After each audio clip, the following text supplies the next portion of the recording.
जब राष्ट्र का राजा महादेव का भक्त होगा तो राष्ट्र तो भक्ति करेगा ही करेगा। अगर किसी ने भक्ति को स्थापित करने में सबसे बड़ा योगदान दिया है, देश के माननीय प्रधानमंत्री नरेंद्र मोदी ने दिया है। नमः पार्वती पते। चाहे शंकराचार्य जी की मूर्ति का अनावरण करने के बाद ये 15 फीट ऊंची प्रतिमा आदि शंकर की, केदारनाथ जी का पुनर्जीर्णोद्धार वहां हुआ, काशी विश्वनाथ का आप देख लो, फिर उसके बाद महाकाल का देख लो, और अभी सोमनाथ देख लो, जहां महमूद गजनबी ने सबसे बड़ा आक्रमण किया। आपको पता है, जब मोदी जी गुजरात के मुख्यमंत्री थे, ऐसे ही कोई छोटे छोटे शिवालय मोदी जी रात को जाके महादेव का प्रदोष काल में अभिषेक किया करते थे। अभी कुछ ही महीने पहले ऐसे ही अपने इंस्टा फीड स्क्रॉल कर रहा था और मेरे को आप दिखे इन वस्त्र में। समय के साथ साथ परिवर्तन प्रकृति का नियम है। नैनीताल की वो यात्रा मेरे जीवन का सबसे बड़ा परिवर्तन है। तो उसी यात्रा में हम रुद्राधारी मंदिर गए, जो द्वार से अंदर उसकी दहलीज को लांग करके अंदर प्रवेश कर रहे हैं तो हमें वहां दिख रहे हैं महादेव एक गुफा के अंदर बैठे हैं। इतने छोटे से शिवलिंग है, प्राकृतिक शिवलिंग जिनको स्वयंभू शिवलिंग कहते हैं, गुफा के अंदर स्थापित है। और वहां जैसे ही मैं घुसता हूं, प्रवेश करता हूं, मुझे ऐसा महसूस होता है कि फिर गूज़बम्स आ चुकी बातें सुन के। आप अब तक 62 रुद्राभिषेक कर चुके हैं और आपके भाव से पता चल रहा है वही दिन था आपका और प्रेम गहरा होता चला जा रहा है। मुझे ये नहीं मालूम था किसी दिन लोग मुझे गुरुजी कहने लगेंगे। मैं तो भक्ति करने आया था, मुझे तो भक्ति के लिए चुना गया। महादेव आपका भाग्य बदल सकते हैं। जो आपके भाग्य में नहीं लिखा, महादेव आपको वो भी दे सकते हैं। हस्त की रेखा, मस्तक की रेखा को महादेव आपके बदल सकते हैं। साक्षात उदाहरण आपके समक्ष बैठा हूं। प्रत्यक्ष को प्रमाण की आवश्यकता नहीं होती। महादेव ही क्यों? इस ब्रह्मांड में अखंड सत्य अगर कोई नाम है तो वो शिव का नाम है। इस ब्रह्मांड की शक्ति का केंद्र जो है वो शिव है। वही सृजन करता है, वही संहार करता है, इसलिए महादेव। महाकाल क्या है? आपको क्या लगता है वो एक अलग रूप है महादेव का? काल के भी अधिपति है महाकाल, कि यमराज के आदेश को भी अगर निरस्त करने की क्षमता है महाकाल, तो वो महादेव महाकाल में है। शिव की योगनियों से कैसे आप? 64 योगिनी गावत नृत्य करत भैरो, बाजत ताल मृदंगा और बाजत डमरू। शिव की योगिनियां ही महादेव से आपको दूर करती हैं। मेरे साथ तो व्यक्तिगत घटनाएं हैं। गांव के मंदिर में पूजन कर रहा था बैठा, हम जैसे अपना आसन लगा के बैठे, पीछे से कोई धक्का मार रहा है, ऐसे झंझोड़ रहा है। हमने पीछे गर्दन घुमा के देखी तो पीछे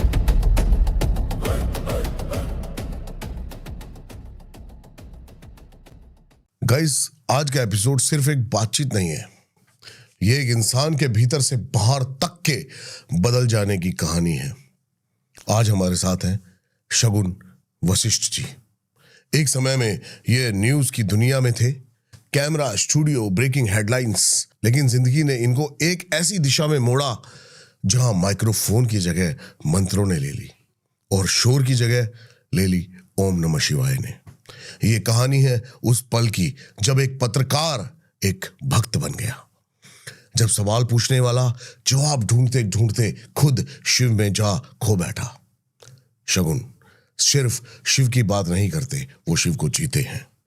रुद्राभिषेक उनके लिए एक रस्म नहीं, संवाद है। शिवलिंग पर गिरती हर जलधारा उनके लिए प्रार्थना नहीं, समर्पण है। और भक्ति उनके लिए कोई दिखावा नहीं है, जीने का तरीका है।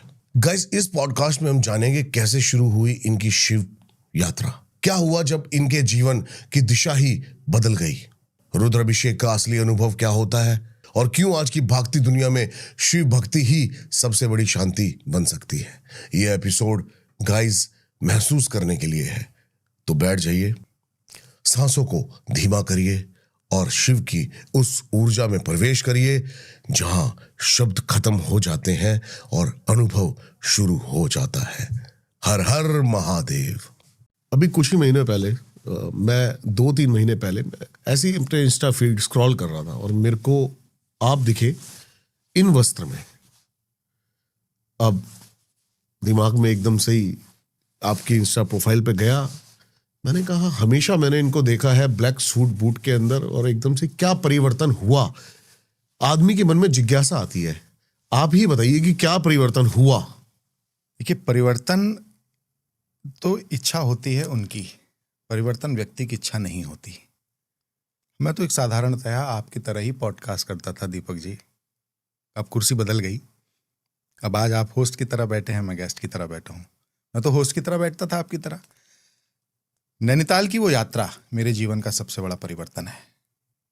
नैनीताल के ऊपर जाएंगे तो कौसानी एक जगह पड़ती है। कौसानी जगह, कौसानी के पास एक मंदिर है, रुद्राधारी मंदिर बोलते हैं उसको। रुद्राधारी मंदिर। रुद्राधारी मंदिर लगभग कब की बातें हैं?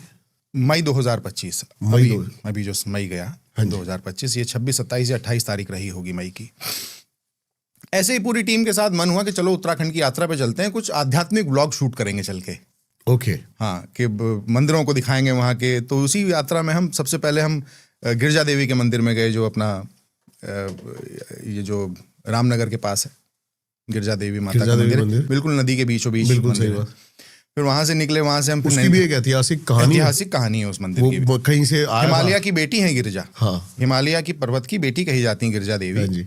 तो उनका मंदिर है, वो कहाँ से कैसे स्थापित हो, बड़ा ही दुर्गम दिव्य स्थान है। मैं हर महीने जाता हूँ। जाते हैं आप? हाँ, आपने बताया कि आप रामनगर जाते रहते हैं। तो वहां से फिर आगे निकले, नैनीताल गए। नैनीताल रात को स्टे किया, फिर सुबह उठ करके नीम करौली बाबा के दर्शन किए। वहां के विषय में बताया, लोगों को रिकॉर्ड किया नॉर्मली तरीके से। अपना कैमरा की टीम लेकर के चल रहे, पूरा अपना एक वीडियो व्लॉग शूट हो रहा है पूरा। वहां से निकले दीपक, और वहां पहुंचे हैं। फिर घंटाल देव का मंदिर है घोड़ाखाल में, गोलू देवता का मंदिर भी कहते हैं। गोलू देवता का मंदिर, जहां बहुत सारे घंटे बने हुए हैं। बिल्कुल गोलू देवता के मंदिर। गोलू देवता वो वहाँ के जो उत्तराखंड है वहाँ के देवता हैं। बिल्कुल देवता है, और न्याय के देवता कहते हैं उनको। देवता कहते हैं कि अगर कहीं कोर्ट कचहरी में सुनवाई ना हो रही हो तो अपने कोर्ट कचहरी के कागज एक घंटे के साथ उस मंदिर में बांधाओ, आपकी सुनवाई वहां हो जाएगी। बिल्कुल सही। वहां गए, उस मंदिर की पौराणिकता, उस मंदिर की विशेषता, उस मंदिर का इतिहास सब कुछ बताया, वो भी रिकॉर्ड किया। अब उसके बाद ऊपर निकल गए हम, और हम पहुंचे कौसानी। कौसानी में रात को हमने स्टे किया। रात को स्टे करने के बाद हम फिर बागेश्वर पहुंचे। बागेश्वर में ग्रुप ऑफ टेम्पल्स है, आपको पता होगा, 1300-1400 साल पुराने बहुत सारे भगवान महादेव के मंदिर हैं। मैंने बागेश्वर का नाम सुना है, लेकिन हाँ। फिर हम वहाँ गए, वहाँ के भी विशेषताओं के विषय में रिकॉर्ड किया। फिर जब वहाँ से वापस आए तो हमने उस वक्त में धोती कुर्ता पहना था। मंदिर में जाएंगे तो अपने सनातन का थोड़ा सा हमारा रहता है कि भैया, क्योंकि गुरुजी के सानिध्य में रहे हैं इतने वर्ष तक, तो हमने ये सीखा है कि मंदिर जाओ तो या तो कुर्ता पजामा पहन के जाओ या धोती कुर्ता पहन के जाओ। सिले हुए वस्त्र में कोशिश करो कि जीन्स टी शर्ट इत्यादि पहन करके ना जाओ। तो हमने वहाँ की विशेषता को बताया। फिर जब वहाँ से वापस आ गए तो हमें रास्ते में एक गाइड मिला। उसने बताया कि आप ब्लॉग शूट कर रहे हैं तो आप रुद्राधारी मंदिर क्यों नहीं गए? मैं कहा रुद्राधारी मंदिर ये कहाँ है भाई? उसने बताया जब कौसानी से आप वापस नैनीताल की तरफ जाएंगे तो एक रास्ता राइट हैंड पे कटेगा, वहाँ से आपको ट्रैकिंग करके जाना, गाड़ी नहीं जाती है और कोई मार्ग नहीं है जाने का। ट्रैकिंग के नाम से थोड़ा सा उत्साह आ गया, भाई ट्रैकिंग जीवन में कभी की नहीं है, ट्रैकिंग ट्रैकिंग करते हैं मंदिर जाएंगे ट्रैकिंग करके। क्योंकि जब केदारनाथ जी भी गए तो हेलीकॉप्टर से गए। ये भी महादेव की कृपा से ये सारी सुविधाएं भी प्राप्त रही हैं जीवन में, उसी की कृपा से होती है। सही कृपा से। तो खैर ट्रैकिंग के नाम से रोंगटे खड़े हुए हम लोग चले ट्रैकिंग करने। अब जब ट्रैकिंग करने जा रहे थे तो हम शुगर की बीमारी थी हमें। थी क्यों बोल रहा हूँ इसका भी विषय बताऊंगा। थी बोला मैंने, इसको शब्द को याद रखा। अभी आपने मीठी चाय पी है। हाँ इसलिए मेरे को भी लग रहा थी। तो जब आधे रास्ते पहुंच गए, शुगर हो गई हमारी 50। हम एक पैच लगाते थे शुगर चेक करने का, तो हमने मोबाइल से अपने चेक किया तो शुगर हो गई 50। रास्ते में ना तो खाने को कुछ, ना पीने को कुछ भी नहीं है, वहाँ सिर्फ जंगल है और पहाड़ी है। खैर कुछ एक बच्चा जो हमारे साथ गाइड था उसने हमें बताया कि ये वाला पत्ता खा लीजिए आप, इससे आपको शुगर आपकी ठीक हो जाएगी। हमने वो पत्ता खाया उसके कहे से, और थोड़ी देर में शुगर हमारी 90 हुई। फिर हम आगे की तरफ चले, मंदिर की तरफ। नॉर्मल पत्ता, मतलब नॉर्मल एक उसने पेड़ पे से तोड़ के दिया। मुझे नहीं पता वो कौन सा ट्री था, कौन सा पेड़ था, कौन सा पत्ता था, मुझे बिल्कुल उस वक्त तक उसके विषय में मालूम नहीं। फिर मैंने बाद में उसकी जानकारी भी की। खट्टा होता है थोड़ा सा खाने में।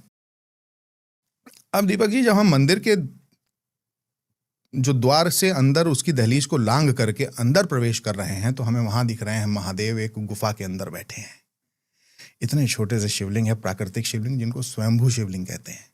स्वयंभू शिवलिंग गुफा के अंदर स्थापित है, और वहाँ जैसे ही मैं घुसता हूँ, प्रवेश करता हूँ, मुझे ऐसा महसूस होता है कि कोई सामने से कोई ऊर्जा की एक लौ आ रही है, और लौ मेरे मस्तक की तरफ चली आ रही है और वो मेरे मस्तक में प्रवेश करती है। मुझे लगता है कि एग्जॉशन है, थके थकाए आ रहे हैं, इस वजह से हुआ होगा। नॉर्मल आदमी क्या सोचता है? एक पत्रकार, जर्नलिस्ट, एक तार्किक शक्ति रखने वाला व्यक्ति यही सोचता है कि थके हुए हैं, शुगर डाउन हो गई थी, ऐसा कुछ लगा होगा। लेकिन जो दिखा था वो अद्भुत था, वो अद्भुत था। उसके बाद वहाँ बैठे हैं, ये सारे वीडियोज़ हैं, आप मेरे यूट्यूब चैनल पे जाएंगे, न्यूज़स्कूप के यूट्यूब चैनल पे जाएंगे, उसकी पूरी यात्रा का वीडियो है, वो वहाँ पड़ा होगा। किस प्रकार थके हैं, किस प्रकार पसीने आ रहे हैं, सब कुछ है उस ब्लॉग के अंदर शूट है। छोटा सा महादेव का अभिषेक करते हैं, क्योंकि वहाँ बहुत सामग्री की व्यवस्था मंदिर के अंदर नहीं थी। छोटा सा जो वहाँ मंदिर में पुजारी जी थे, उन्होंने हमारा अभिषेक कराया। अभिषेक करने के बाद हम फिर वही अपना मंदिर की विशेषताओं को शूट करते हैं, और शूट करते हुए वापस अपनी गाड़ी में बैठते हैं और नैनीताल आकर होटल में रुक जाते हैं। अगले दिन सुबह हम दिल्ली की तरफ आते हैं। अब जब दिल्ली हम पहुंच गए, तो हम जब सुबह अगले दिन सो के उठते हैं, सो के भी क्या उठते हैं, ब्रह्म मुहूर्त का समय, आपको पता है ब्रह्म मुहूर्त का समय क्या होता है। हाँ, ब्रह्म मुहूर्त में हमारी आंख खुल जाती हैं अपने आप। साधारणतया मैं 8:30-8 बजे सो के उठता हूँ, लेकिन उस दिन खुल गई अपने आप। उस दिन खुल गई ब्रह्म मुहूर्त में आंखें। और हमारी पत्नी जो कि बच्चे को छोड़ने स्कूल जाती हैं, उन्होंने कहा कि आज तुम जल्दी कैसे उठ गए। मैंने कहा जया, अजीब सा सपना आया मुझे। अब दीपक जी, उस सपने ने मेरी जिंदगी को बदला। वो सपना, वो काला कोट छुड़वा करके मुझे इन वस्त्रों में ले आया। क्या था सपना? मुझे उस सपने में एक ऐसे व्यक्ति दिखते हैं जिनको भस्म लगी है पूरे शरीर पे, जटाएं हैं बहुत, दिव्य सा अद्भुत सा शरीर है, दाढ़ी बड़ी है, त्रिपुंड लगा है मस्तक पर, हाथ में कमंडल है, हाथ में उनके, गले में उनके सर्प है, मस्तक पे चंद्र है, और बड़ा ही विहंगम सा स्वरूप है। वो मेरा हाथ पकड़ते हैं, एक ऐसी खंडर जैसी जगह, जैसे सीरिया इत्यादि में बम ब्लास्ट होने के बाद शहर के परिदृश्य हो जाते हैं, उसी तरीके का एक कोई स्थान है। वहाँ एक टूटा सा खंडर में महादेव का एक शिवलिंग स्थापित है, और वो व्यक्ति मेरा हाथ पकड़ के श्रृंगी हाथ में दे के अभिषेक करा रहे हैं। और जैसे ही मैं अभिषेक प्रारंभ करता हूँ, वो अंतर्ध्यान हो जाते हैं। ये मुझे स्वप्न आता है। फिर गूज़बम्स आ चुकी बातें सुन के। ये मुझे स्वप्न आता है। अब स्वप्न आने के बाद दीपक जी, जब आप भी पॉडकास्ट करते हैं, मैं भी पॉडकास्ट करता हूँ, आपकी भी एक तार्किक शक्ति होगी, तार्किक नज़र होगी। सबसे पहले हम क्या करते हैं, गूगल देवता से पूछते हैं कि इस सपने का मतलब क्या हो सकता है। किसी ज्योतिष भाई बंधु ने बिल्कुल इस सपने सही का कह रहे हैं आप। मतलब निकाला होगा। बिल्कुल सही कह रहे हैं। हमने भी गूगल देवता से पूछा, अपने फोन में लिखा कि इस तरीके का सपने का क्या अर्थ है। सपने का अर्थ हिंदी में निकल के आता है कि आपके आगे के आने वाले मार्ग प्रशस्त होंगे। अब हम फिर भी कंफ्यूज हैं, कौन सा मार्ग। हमें लगा कि हम जो ये महादेव के मंदिरों को दिखा करके जो व्लॉग शूट करके लाए हैं, मुझे लगता है इसको अब कंटिन्यू करना चाहिए, व्लॉगिंग करनी चाहिए धार्मिक स्थलों की। बहुत सारे लोग फर्जी स्पिरिचुअल इन्फ्लुएंसर बने हुए हमारे देश में घूम रहे हैं, तो हम तो स्पिरिचुअलिज्म को बहुत करीब से जानते हैं, देखते चले आ रहे हैं इतने वर्षों से। 6 कुंभ कर चुके जीवन में। 6 कुंभ करना यानी कुंभ में स्नान करना नहीं, कुंभ में रहना, वहाँ की व्यवस्थाओं को देखना, वहाँ के अखाड़ों को देखना, अखाड़ों की व्यवस्थाओं को देखना, ये सब हमने किया है। तो हम क्यों ना स्पिरिचुअल इन्फ्लुएंसर बन जाएं। फिर भी सुकून नहीं मिला मन को। फिर हमने अपने गुरुदेव से पूछा, गुरुदेव ऐसा सा सपना आया। गुरुदेव ने भी कहा कि तुम अच्छा है, तुम अभी सारे मंदिरों को दिखा करके आए हो और इसको आगे बढ़ाओ, यही इसका अर्थ होगा, और भक्ति को थोड़ा सा अपने जीवन में ऐड ऑन कर लो।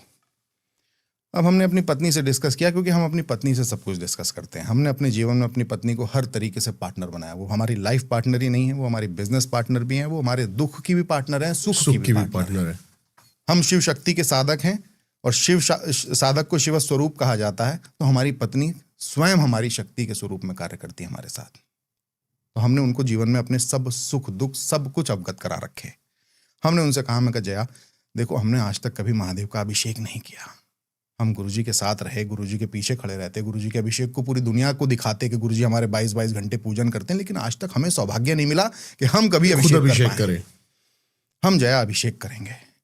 तो जया ने कहा, अच्छा अच्छी बात है, तो करना चाहिए। अब चूंकि अभिषेक तो किसी मंदिर में हो सकता है, अभिषेक घर में तो हो नहीं सकता। घर में तो फिर वो अभिषेक, अब चूंकि हम तो विराट पूजन देख देख करके 19 वर्षों से देख रहे हैं ना अपने गुरु को देखते हुए, तो हम तो वही करना चाहेंगे कि हम भी जब अभिषेक करेंगे तो विराट करेंगे। हमने फिर मंदिर खोजा। हम खुद गाड़ी लेकर, संडे था उस दिन, रविवार का दिन था, हम खुद गाड़ी लेकर के बिना ड्राइवर के साथ हम निकले। आसपास में हमने मंदिर खोजा। तो हिमाचल भवन एक जगह है, हिमाचल भवन, मंडी हाउस, मंडी हाउस के पास, वहाँ एक छोटे से महादेव हैं मंडी हाउस के अंदर ही। हमने वहाँ अपना पहला रुद्राभिषेक तय किया कि हम यहाँ रुद्राभिषेक करेंगे। वहाँ के जो भी व्यवस्थापक थे उनसे बात की। हमने कहा भैया हमें कल को अभिषेक करना है, सोमवार का दिन है कल, और आप हमें पंडित जी इत्यादि का प्रबंध कर दीजिए, हमें नमक चमक से रुद्राभिषेक करना है। अब नमक चमक रुद्राभिषेक जो है वो हमारे गुरु ने हमें सिखाया। इसकी विशेषता हमारे गुरु ने हमें बताई थी। मैं कहा हम करेंगे तो नमक चमक ही करेंगे भैया, जो महादेव का सबसे कठोरतम रुद्राभिषेक कहा जाता। नमक चमक। रुद्र का अष्टकाध्याय के पंचम और अष्टम अध्याय को नमक एवं चमक कहते हैं।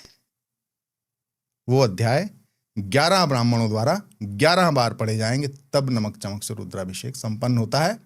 लगभग 3.5 पौने 4 घंटे श्रृंगी से ही आपको जलाभिषेक, दुग्धाभिषेक, रस अभिषेक और गंगा जल, गन्ने का रस, अनार का रस, ये आपको अर्पित करना है श्रृंगी के माध्यम से। उसमें पौने 4 घंटे लगते हैं। हाथ की पोजीशन बदलनी नहीं चाहिए। धारा बीच की, शिवलिंग और श्रृंगी के बीच में जो धारा है वो अवरुद्ध नहीं होनी चाहिए, वो टूटनी नहीं चाहिए, ये नियम है। इसलिए कठोर साधना कही जाती। हमने कहा यही करेंगे। तय हो गया, अभिषेक हो गया। उस अभिषेक में हमें लगभग 5.5 घंटे लगे।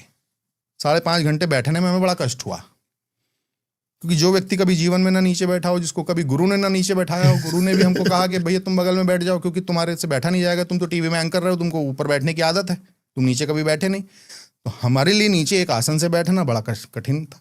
लेकिन पहला अभिषेक 5 घंटे में हुआ, वो भी कठिन परिस्थितियों के बावजूद भी महादेव ने हमें आज्ञा दी कि करो। हम कर लिए। उसी अभिषेक में जब हमारे सारे श्रृंगार हो गए, हमने वहां संकल्प लिया हफ्ते में हर सोमवार को अब अभिषेक किया करेंगे। ये हमारा वहीं संकल्प हो गया।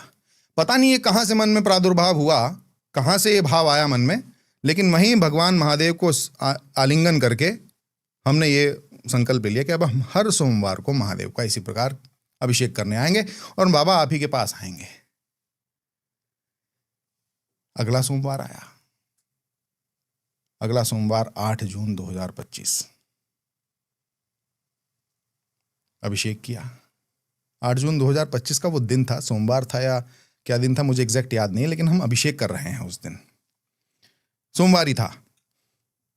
उस दिन जब अभिषेक किया, वो किया दिल्ली का एक, हमने अपने फिर दोस्तों से कहा, मैं कहा भैया अब अलग अलग शिवालयों में हमको अभिषेक करना है, क्योंकि हमारे सपने का ये मतलब था कि हम गांव देहात के मंदिरों में जाएं, छोटे छोटे मंदिरों में जाएं। हमने अपनी तरफ से कैलकुलेशन लगाई फिर उसके बाद कि हम गांव देहात के मंदिरों में जाएंगे और उन मंदिरों में जाएंगे जहां कभी अभिषेक इस तरीके से हुए ना हो, कभी भस्मारती हुई ना हो, वहां के लोगों ने देखी ही ना हो। मैं यही पूछने वाला था आपसे कि आपने उसका कैलकुलेशन करी कि वो सपना आया क्यों था, कैसे वो सपना खंडरों में वो साधना करी। मैंने चूंकि खंडहर में साधना करते हुए देखा स्वयं को, गांव देहात के मंदिर तो आपने व्यवस्था देखी होगी, बिल्कुल सही है, बहुत अधिक इस तरीके से बड़े बड़े लोग नहीं जाते, दान पुण्य की व्यवस्था नहीं होती, तो जो गांव के ही लोग आपसी सहयोग से करा पाते हैं उसी के द्वारा वहां की व्यवस्थाएं तय होती हैं। पूजा आरती, एक ब्राह्मण होता है मंदिर में, वो भी अपना कर्म कांड करने भी चला जाता है, तो निरंतर वो ब्राह्मण भी वहां नहीं होता उपलब्ध। महादेव अकेले होते हैं वहां बैठे हुए, ठीक है, और वहां भक्त होते हैं। तो हमने ये कैलकुलेशन लगाई कि जब वो हाथ पकड़ के हमें खंडहर में लेके गए हैं, इसका मतलब महादेव हमसे ये चाह रहे हैं कि बेटा जितने भी देश भर में शिवालय हैं जहां कोई ना जाता हो, वहां तू जा और वहां रुद्राभिषेक कर, और वहां के लोगों को दिखा कि रुद्राभिषेक कैसे होता है, श्रृंगार महादेव के कैसे होते हैं, भस्मारती महादेव की कैसे होती। कभी देखा ही नहीं लोगों ने महादेव का इस प्रकार से श्रृंगार होना। लोगों ने क्या देखा, बांके बिहारी जी का श्रृंगार बहुत दिव्य स्वरूप में होता, गणेशोत्सव बहुत दिव्य स्वरूप से मनाया जाता। हमें महादेव ने कहा तुम शिवोत्सव मनाओ। हमने शिवोत्सव मनाना प्रारंभ किया। हमने तय किया कि हम शिवोत्सव की कोई तिथि, कोई दिन सुनिश्चित नहीं रखेंगे। हमारा संकल्प हुआ सोमवार और शुक्रवार को महादेव का रुद्राभिषेक करने का। अभी सोमवार और शुक्रवार, अब हम 2 दिन करते हैं हफ्ते में। ये दूसरे अभिषेक के बाद प्रारंभ हो गया। दूसरे अभिषेक में ये संकल्प ले लिया कि अब हफ्ते में 2 दिन करेंगे।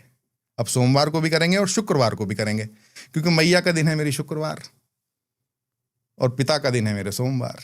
तो मैंने कहा एक दिन माँ की सेवा, एक दिन पिता की सेवा। रुद्र अभिषेक का क्या महत्व है वैसे?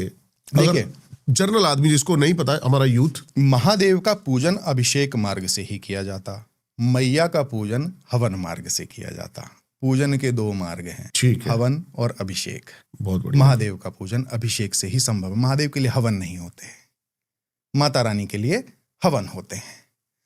अब जो महादेव का रुद्राभिषेक कर रहा है, ऑटोमेटिकली माता की साधना भी वहां हो रही है, क्योंकि मेरे महादेव जिस स्वरूप में बैठे हैं उनके चारों तरफ शिव परिवार भी स्थित है। बिल्कुल सही कह रहे हो। जब मैं पुष्प महादेव को अर्पित करता हूं तो मैं अपनी माँ भगवती को भी अर्पित करता हूं, माँ पार्वती को भी अर्पित करता हूं।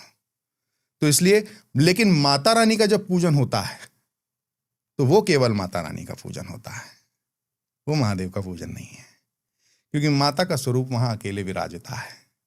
वहां पे महादेव नहीं है, वहां पर महादेव नहीं है। तो इसलिए शिव बिना शक्ति के शव हैं। शिव स्वयं कहते हैं मैं बिना शक्ति के शव हूं। तो इसलिए शिव का पूजन करोगे तो शक्ति का पूजन तो करना पड़ेगा। शिव का पूजन अभिषेक से और शक्ति का पूजन हवन से। बिल्कुल सही कह रहे हैं। विशेषताएं हुई जैसा आपने बताया नमक चमक का आपने अभिषेक किया, और कौन कौन से ऐसे रुद्र अभिषेक है और इनकी अलग अलग क्या महत्व है इनका? देखिए, लघु रुद्री है। लघु रुद्री आप घर पे अगर आपने नर्मदेश्वर शिवलिंग रखे हैं, लघु रुद्री कर लीजिए, आपको अभिषेक का फल प्राप्त है। महादेव का पुष्पार्चन है जिसको कि शिवार्चन कहा जाता है। महादेव के सहस्त्र नाम है, एक नाम पर एक पुष्प महादेव को अर्पित। पुष्प हो सकता है, दाल हो सकती है, या फल हो सकते हैं, या अलग अलग प्रकार की सामग्रियां जो महादेव को प्रिय हैं वो हो सकती हैं, किंतु एक नाम पर एक पुष्प या एक फल या एक जो भी सामग्री आपने महादेव, एक बिल्व पत्र भी हो सकता है, बिल्व पत्र से भी होता है, तो उसको शिवार्चन कहते हैं। वो भी बड़ा लंबा पूजन है, हमने वो भी किया एक मंदिर में। वो भी हमने किया। एक दिन ऐसे ही मन में भाव आया, आज तो पुष्पार्चन करेंगे, आज शिवार्चन करेंगे। तो फिर हमने मंडी गए, हम पुष्प खरीदे, और गुलाब के, और सफ़ेद गुलाब और लाल गुलाब हमने फूल खरीदा। एक हमारे साथ और भी हमारे शिष्य बैठते हैं, तो हमने कहा आप भी लो, जब एक नाम होगा तो एक पुष्प आप चढ़ाएं, एक पुष्प हम चढ़ाएं। वो दिव्य स्वरूप महादेव का बन गया शिवार्चन के बाद, क्योंकि 1008 नाम है। 1008 नाम मतलब 1000 बार पुष्प आपको अर्पित करने हैं। 1008 पुष्प, 1008 पुष्प, 1000 नाम पंडित जी लेंगे उधर से, जो कि हमारे साथ ब्राह्मण हमारे पूजन में बैठते हैं। हम तो पूजन में यजमान बन के बैठते हैं, हम पूजन में ब्राह्मण नहीं होते। ब्राह्मण तो हमारे साथ बैठते हैं, वो मंत्रोच्चारण करते हैं, वो वेद पाठ करते हैं। हम तो पूजन में महादेव के यजमान बन के बैठते हैं। किसी से दान नहीं लेते, किसी से दक्षिणा नहीं लेते, किसी से पूजन की सामग्री का पैसा नहीं लेते, सब कुछ अपने आप करते हैं। महादेव का मैंने भी किया था रुद्र अभिषेक, लेकिन उस बात को 2-2.5-3 साल हो गए, और उस समय इतना ज्ञान नहीं था कि क्या है रुद्र अभिषेक का। तो मेरे को याद है कि दही और शहद से महादेव को अत्यंत प्रिय गंगाजल, दुग्ध, गैया का दुग्ध, गैया की दही, गैया का घी, शहद, मधु, घृत, या फिर उसके साथ में चीनी ले लीजिए, चीनी ना हो तो बूरा ले लीजिए, बूरा ना हो तो शक्कर ले लीजिए, शक्कर ना हो तो खांड ले लीजिए, खांड ना हो तो गुड़ का पाउडर ले लीजिए। ये महादेव को अत्यंत प्रिय है। इसके बाद ये महादेव के पूजन के क्रम है, ये तो महादेव की सेवा के क्रम हुए। इसके बाद अंततः आपको अखंड बिल्व पत्र आपको महादेव को अर्पित करना है, अखंड अक्षत महादेव को अर्पित करना है। महादेव का अघोर पूजन भी है, जिसमें महादेव को काले तिल आपको अर्पित करने हैं। इसके बाद महादेव को चंदन अर्पित करना है, महादेव को इत्र अर्पित करना है, महादेव को भस्म अर्पित करनी है, महादेव को रुद्राक्ष अर्पित करना है, महादेव को पुष्प अर्पित करना है। तो पूजन तो विराट है महादेव का, पूजन बहुत है, पूजन तो विराट है। हम अपने पूजन में 5 श्रृंगार करते हैं बाबू। हमारा पहला जो श्रृंगार है वो भांग से होता, दूसरा भांग पिसी हुई भांग सिलबट्टे पे पीसते हैं, स्वयं पीसते हैं। 2 किलो भांग लाते हैं, स्वयं पीसते हैं, क्योंकि महादेव किस मंदिर में आपको किस स्वरूप में मिलेंगे, कहीं इतने बड़े मिलते हैं, इतने बड़े मिल जाते हैं। सही बात है। तो हम अपना 2 किलो भांग पीसकर पर्याप्त मात्रा में लेके जाते हैं। भांग से श्रृंगार करेंगे, फिर उसके बाद चंदन से श्रृंगार करेंगे, फिर उसके बाद भस्म से श्रृंगार करेंगे, फिर उसके बाद रुद्राक्ष से श्रृंगार करेंगे, फिर उसके बाद संपूर्ण श्रृंगार महादेव को सजाते हैं अनन्य अनन्य पुष्पों से। वो मेरे महादेव जब सजते हैं तो वो परिदृश्य जो है वो मन मोह लेने वाले होते हैं, और वो रुला देने वाले होते हैं कि महादेव इतने सुंदर, इतने दिव्य, इतने खूबसूरत भी हो सकते हैं, जिसकी कल्पना नहीं करता कोई। आप अब तक 62 रुद्र अभिषेक कर चुके हैं, अलग अलग स्थानों पे, और आपके भाव से पता चल रहा है वही दिन था आपका, और प्रेम गहरा होता चला जा रहा है। मुझे ये नहीं मालूम था दीपक बाबू कि मैं किसी दिन लोग मुझे गुरुजी कहने लगेंगे। मैं कभी ये सुनने के लिए आया भी नहीं था, मुझे नहीं लगता।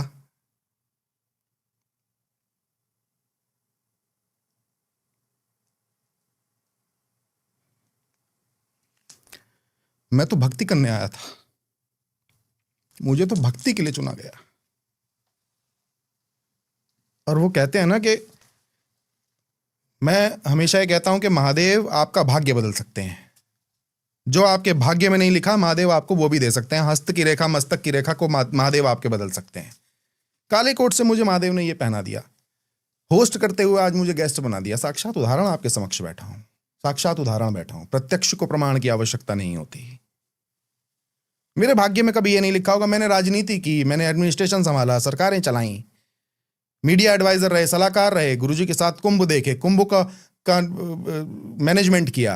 मैंने कभी जीवन में नहीं सोचा था कि मैं इस स्वरूप में त्रिपुंड लगाकर मस्तक पर ये रुद्राक्ष हाथ में धारण करके लग्जरी जीवन जिया। मैंने देश विदेश में कंपनियां खड़ी की अपनी, इस देश का सबसे बड़ा कारोबार मैंने किया है, देश का सबसे बड़ा कारोबार जो चुनिंदा लोग कर पाते हैं, जो देश में 10-11 लोग कर पाते हैं, वो व्यापार मैंने किया है। गुची, प्राडा, राडो, लुई वॉटॉन, पता नहीं क्या क्या कपड़े पहने हैं मैंने। आज मुझे कुछ नहीं समझ में आता, मुझे कुछ नहीं समझ में आता। 200 रुपये मीटर का कपड़ा पहन रखा हूं, हाथ में रुद्राक्ष धारण कर रखा हूं, कोई निकल के दिखाए? जो लग्जरी के भाव से प्रेम भाव तक का सफर। चंदन लगाने को लोग ऐसा समझते हैं कि लोग मजाक बनाएंगे, कोई चंदन का अगर त्रिपुंड माथे पर लगा सही कह रहे हैं, तो सही कह रहे हैं। हाथ में, गले में अगर रुद्राक्ष की माला अगर आपने शर्ट के बाहर पहन ली तो उसको लोग समझते हैं कि लोग मजाक उड़ाएंगे, पता नहीं क्या पहन लिया। मेरे जैसा व्यक्ति जो पत्रकार रहा हो, जो टीवी पे कोट सूट टाई लगा करके एंकरिंग किया हो, उसको महादेव ने अगर बदल दिया तो महादेव किसी को भी बदल सकते हैं। इसीलिए कहता हूं, जो किस्मत में नहीं लिखा है वो महादेव आपको दे सकते हैं, किंतु रिश्ता पिता पुत्र जैसा बनाओ, रिश्ता पिता पुत्री जैसा बनाओ।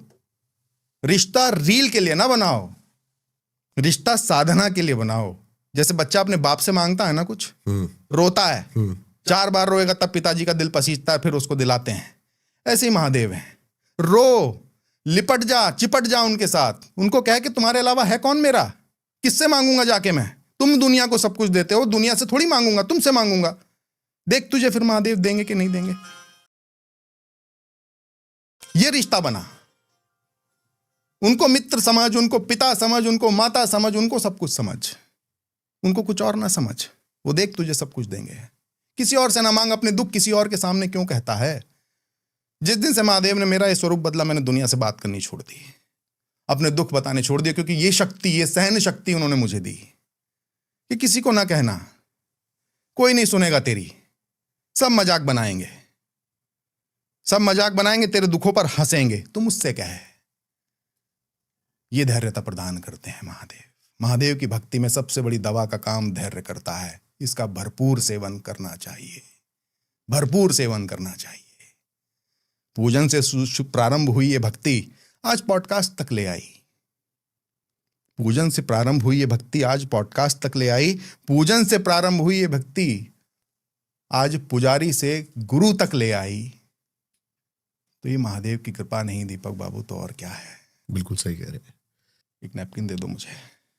मेरा एक सवाल आपको थोड़ा सा अजीब लगेगा और थोड़ा सा समझ में ना आए, लेकिन बहुत सारे लोग भी सोचते होंगे इस चीज को, महादेव ही क्यों? इस ब्रह्मांड में अखंड सत्य अगर कोई नाम है तो वो शिव का नाम है। इस ब्रह्मांड की शक्ति का केंद्र जो है वो शिव है। वही सृजन करता है, वही संहार करता है। इसलिए महादेव जो निर्गुण है, निराकार है, इसलिए महादेव जो जब आंख नेत्र बंद करके बैठे हैं तो देख रहे हैं कि इस संसार में क्या चल रहा है, इस संसार में किसको कब क्या, किस स्वरूप में, कितना, कितनी मात्रा में और किस समय चाहिए, वो सब तय कर रहे हैं। इसलिए केवल महादेव। आपने भगवत गीता पढ़ी? बिल्कुल पढ़ी। कृष्ण ने इतना प्रभावित नहीं किया? कोई भगवान अपने भक्त को प्रभावित नहीं कर सकते। भगवान भक्त को प्रभावित नहीं कर सकते। भगवान तो भक्ति का प्रादुर्भाव मन में उत्पन्न कर सकते हैं। भगवान कभी प्रभावित क्यों करेंगे? क्योंकि भगवान तो भक्त के बिना अधूरे हैं। भगवान भक्त के बिना अधूरे हैं। भगवान का तो केवल और केवल एक कार्य, अगर मैं हो सकता है रुद्राधारी मंदिर न जा करके भगवान कृष्ण के मंदिर में चला गया होता, हो सकता है अगर मेरे जीवन में भक्ति का मार्ग उत्पन्न होना ही था, प्रादुर्भाव होना ही था, तो शायद कृष्ण की भक्ति में लग जाता। चूंकि मैं इस दुनिया में महादेव के सबसे परम उपासक का शिष्य हूं। अगर मैं आपकी मॉडर्न लैंग्वेज में कहूं, we all have a subconscious mind we have. Yes. Entire thing जो भी आपके जीवन में घटित होती हैं, घटनाएं घटित होती हैं, जो भी घटनाक्रम आपके जीवन में कहीं ना कहीं आपके सबकॉन्शियस माइंड में इकट्ठे हो रहे हैं। बिल्कुल सही कह रहे हैं। At the point of a stage they triggered, वो ट्रिगर होते हैं। जब वो ट्रिगर होते हैं तब वो आपकी दशा और दिशा को तय करते हैं। मेरे जीवन में रुद्राधारी मंदिर में वो भक्ति का भाव ट्रिगर हो क्या गया। बात है, बहुत बढ़िया, बहुत बहुत बहुत ही अच्छा एग्जांपल दिया। 19 साल से महादेव के परम उपासक को भक्ति करते हुए देख रहा हूं। आपने तो आप कुंभ के बाद जाना कैलाश आनंद गिरी जी महाराज को, परम पूज्य गुरु जी को। मैं तो उनको कब से देखता चला आ रहा हूं, कब से उनकी घंटों घंटों की साधना को देखता चला आ रहा हूं, लोगों को बताता चला आ रहा हूं। कहीं ना कहीं तो दीपक बाबू मेरे माइंड में इकट्ठी हो रही है ना वो सारी चीजें। बिल्कुल सही कह रहे हैं। मैंने भी बहुत सारी रील्स देखी जब से मैंने गुरुजी को देखा। उनको उठाना पड़ता है, कई लोग को उठाना पड़ता है। स्वाभाविक सी बात है, जब आप 22 घंटे एक आसन से बैठ जाएंगे, आपके खून का दौरान जो है वो रुक जाएगा। शरीर है, ये तो मिट्टी है, इसको आप जिस स्वरूप में ढालना चाहो ढाल लोगे, लेकिन इसके अपने भौतिक और बाह्य और अंतरीय कष्ट हैं, वो तो होंगे ही होंगे ना। वो तो होंगे ही होंगे। भक्ति आपकी चेतना में है, भक्ति आपके शरीर में नहीं है, ये तो मिट्टी है। तो भक्ति तो परम पूज्य गुरु जी के मन में है। उस मन की शक्ति से वो भक्ति कर रहे हैं, 22 घंटे बैठ रहे हैं और अपने शारीरिक कष्टों को झेल रहे हैं, झेलते हुए भी बैठ रहे हैं। उसी प्रकार मैं भी 16 घंटे बैठ लेता हूं। उस दशा के बाद भी स्वास्थ्य बिल्कुल, देखो ना, 1 महीना निरंतर परम पूज्य गुरु जी 30 दिनों तक सावन में साधना करते हैं। उन्हीं से प्रेरणा लेकर के 1 महीने में 8 दिन मैं साधना करता हूं। मेरा साल भर का संकल्प है, जीवन पर्यंत का संकल्प है। गुरु जी का साल में 30 दिनों का संकल्प है। संकल्प दोनों बड़ा, गुरु जी का बड़ा है, मेरा छोटा है। मैं तो गुरु जी का चेला हूं, संकल्प गुरु जी का बड़ा है, लेकिन मैं सब कुछ सीखा उन्हीं से हूं। उसके बाद भी शरीर स्वस्थ है। मैंने आपको प्रारंभ में ही कहा था, शुगर थी। शुगर थी इसलिए कहा था क्योंकि जब महीने में 4 सोमवार और 4 शुक्रवार कुल मिलाकर 8 दिन में सेवा करता हूं महादेव की, उस वक्त जल की एक बूंद या अन्न का एक दाना ग्रहण नहीं करता। फास्टिंग रहती है। जहां आपकी 12 घंटे, 14 घंटे, 15 घंटे की फास्टिंग रहेगी तो शुगर अपने आप भाग जाएगी। तो महादेव के इसीलिए कहता हूं ना, चिकित्सा और विज्ञान, भगवान अपने आप राह दिखा देते हैं, राह पे ले आते हैं। ये चिकित्सा और विज्ञान का संग्रह है ना भैया। चिकित्सा कहती है फास्टिंग करो, महादेव की भक्ति कर रहे हो तो ऑटोमेटिकली फास्टिंग हो रही है। क्या बात है है ना, कहीं ना कहीं समावेश है ना। भक्ति तो समावेश हो गई ना। भक्ति चिकित्सा और विज्ञान का समावेश है। इसलिए जो दवाएं ना काम कर पाई, वो भक्ति काम कर गई। अब ऑटोमेटिकली फास्टिंग रहती है तो शुगर ठीक रहती है। आपने गुरु का जिक्र किया और बहुत समय से आप उनको देखते भी आए।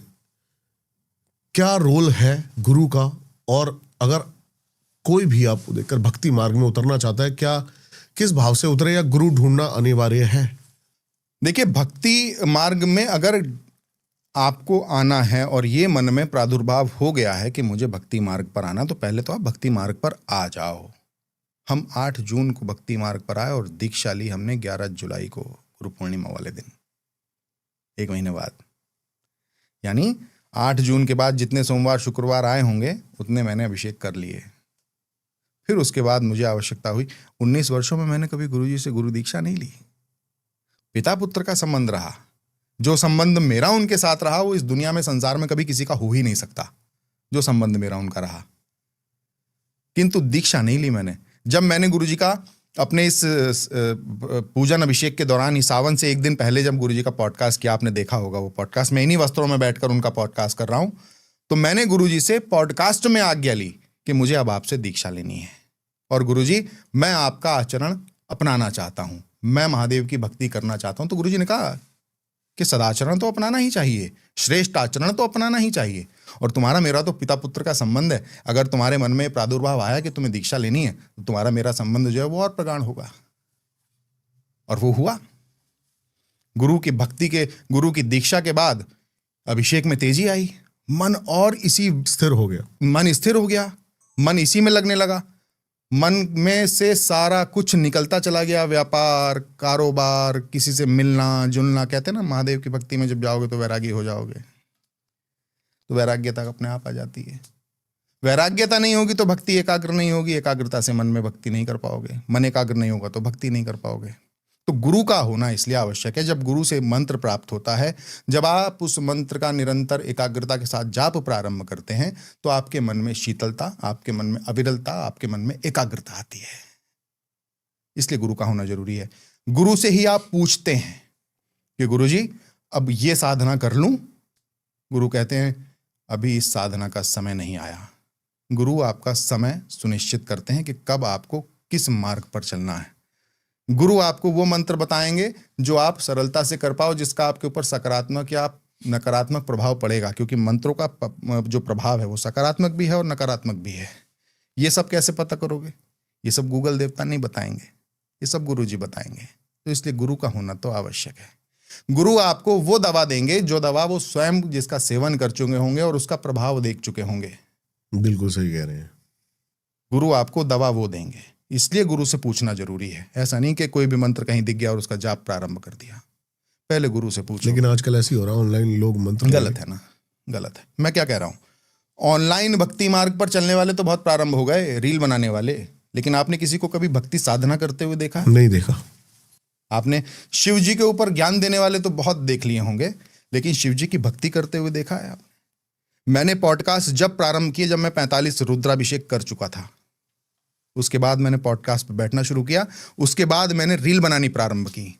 लोग क्या करते हैं, केवल रील बनाते हैं और रील बनाते बनाते सोचते हैं कि हम स्वयं को स्थापित कर लें एक धर्मगुरु की तरह। संभव नहीं है।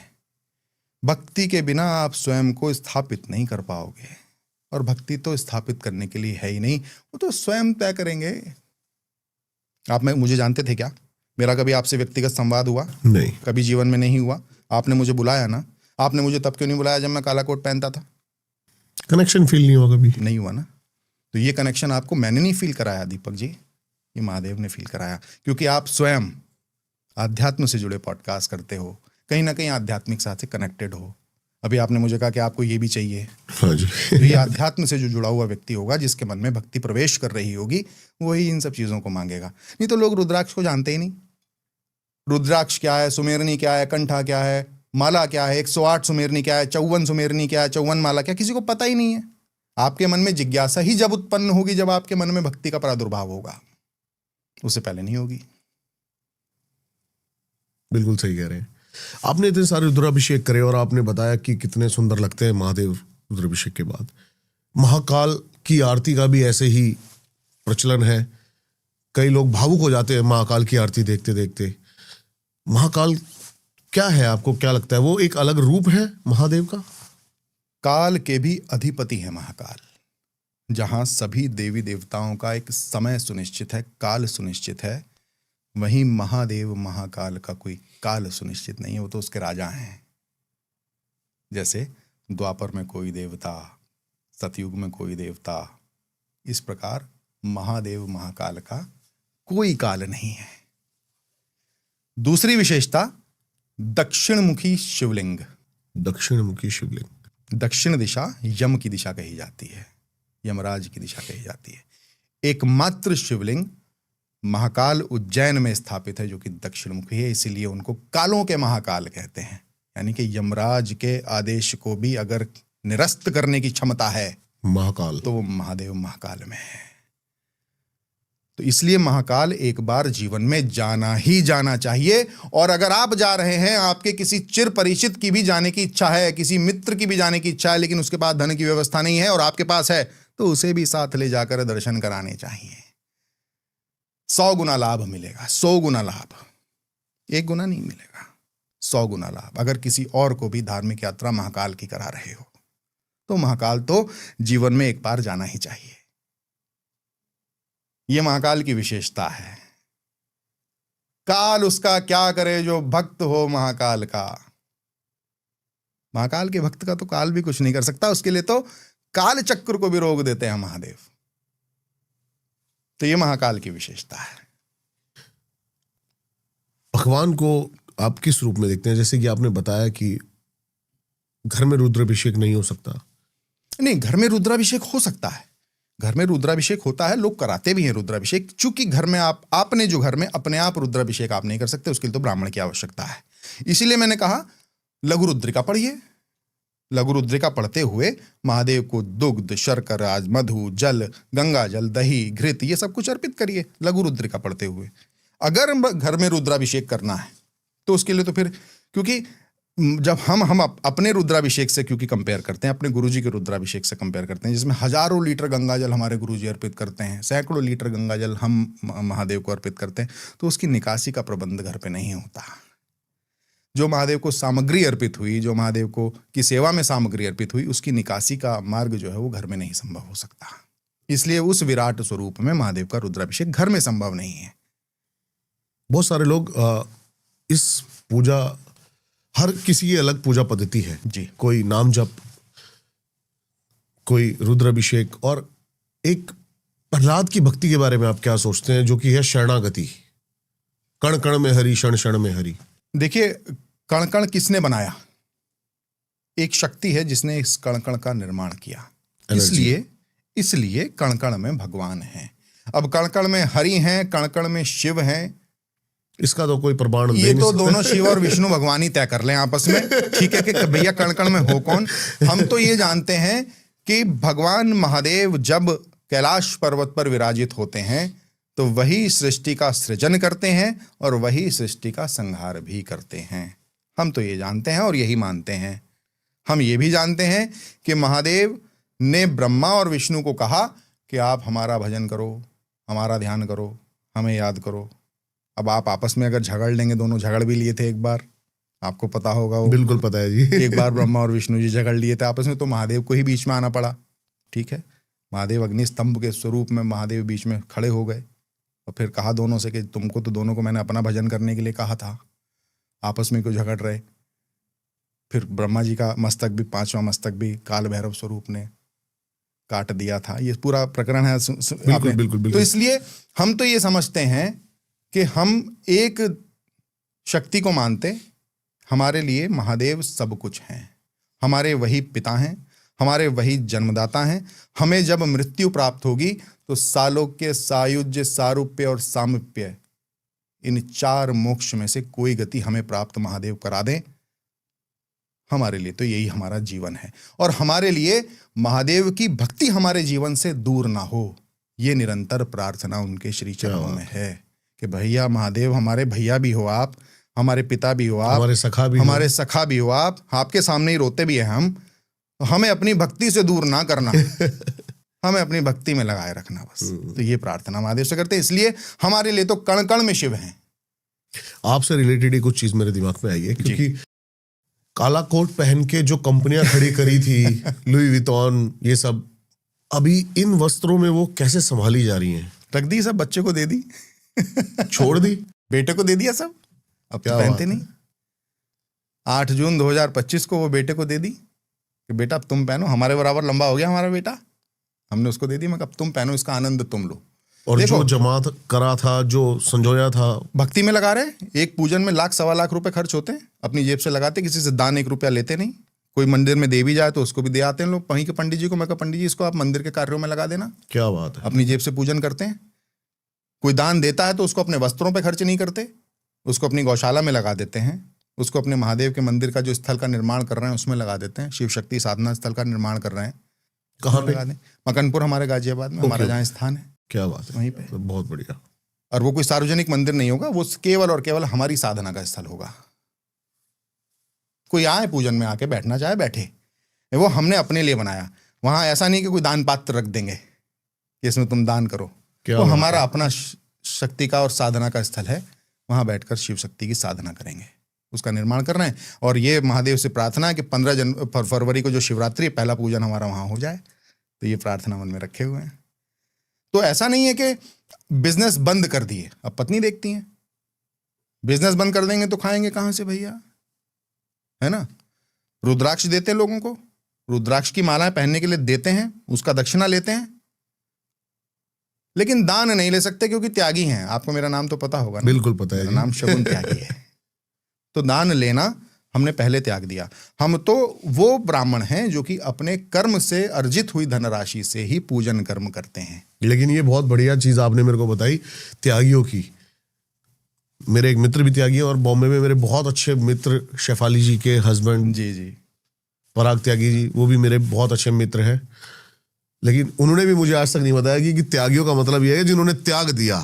क्या बात है, दान लेना त्याग दिया। दान देते हैं हम दान लेते नहीं। क्या बात है, आज मेरे को पहली बार ये त्यागियों की बात पता लगी है। हमारे परम पूज्य परशुराम गुरु जी ने जब हमें खेती बाड़ी करके अपना जीवन यापन करने की या कर्म करके अपना जीवन यापन करने की आज्ञा दी, उसी समय हमने जनेऊ पहनना त्याग दिया।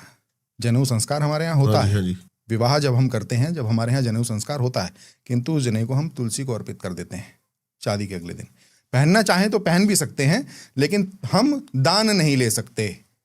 वैसे तो मूलतः ब्राह्मणों का कर्म क्या है? ब्राह्मणों के 6 कर्म थे। हाँ जी। दान लेना, दान देना, वेद पढ़ना, वेद पढ़ाना, हवन करना और हवन कराना। किंतु ब्राह्मणों ने वो कर्म छोड़ दिए। अब ये त्यागी ब्राह्मण उन्हीं कर्मों को कर रहा है। जब उन ब्राह्मणों ने छोड़ दिए तो ये त्यागी ब्राह्मण, हम जैसा कोई त्यागी ब्राह्मण के मन में महादेव ने भक्ति का प्रादुर्भाव किया कि जा अपने पैसे से पूजन कर, किसी से क्यों लेने पैसे? सही बात। जब तुझे सामर्थ्य बनाया है, सामर्थ्य बनाया है, जब तेरी शारीरिक, मानसिक और आर्थिक सामर्थ्यता तुझे दी है, तो कर, अपने पैसे से कर रहे हैं।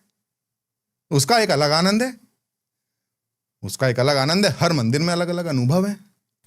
शिव की योगनियों से कैसे आप?